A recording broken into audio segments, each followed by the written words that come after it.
வணக்கம் நண்பர்களே, தங்களுடைய சேனலுக்கு உங்களை அன்புடன் வரவேற்கிறேன். கல்விக்கு கண் கொடுத்தவர், கர்ம வீரர், தன்னலமற்ற தலைவர். அவரை பத்தி தான் நம்ம பார்க்க போறோம். கல்விக்கு கண் கொடுத்தவர் அப்படின்னு சொன்ன உடனே நீங்க கெஸ் பண்ணிருப்பீங்க. பட் இருந்தாலும் யாருன்னு நான் சொல்றேன். யாரும் இல்ல, கல்விக்கு கண் கொடுத்த காமராஜர் அவர்களை பத்தி தான் பார்க்க போறோம். ஒரு சில முக்கிய அம்சங்களை பத்தி தான் பார்க்க போறோம். அதுக்கு முன்னாடி நம்ம சேனலை சப்ஸ்கிரைப் பண்ணாம இருந்தா கண்டிப்பா சப்ஸ்கிரைப் பண்ணுங்க. ஓகே, போங்க முக்கியமான அம்சங்களை பார்ப்போம்.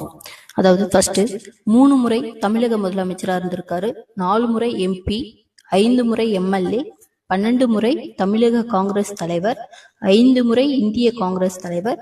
அது மட்டுமா, 12,000 பள்ளியை திறந்து வச்சிருக்காரு, 9 அணைகள் கட்டியிருக்காரு மற்றும் பல தொழிற்சாலைகளும் திறந்து வைத்திருக்காரு. அது மட்டுமா, வறுமையில வாடும் குழந்தைகளுக்கு மதிய உணவு திட்டத்தை கொண்டு வந்தாரு.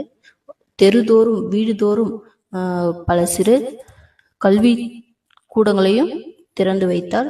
சொத்து சுகமில்லாத தலைவர் கர்ம வீரர் காமராஜர். இன்றைய தலைவர்கள் எத்தனை பேர் சொத்து சுகம் இல்லாம இருக்காங்கன்னு நீங்க யோசித்து பாருங்க. நம் சினிமாவை மட்டும் பார்த்திருந்தா தமிழகத்துல இந்த காலத்துக்கு எத்தனையோ காமராஜரை பார்க்கறதுக்கான வாய்ப்பு கண்டிப்பா இருந்திருக்கும்.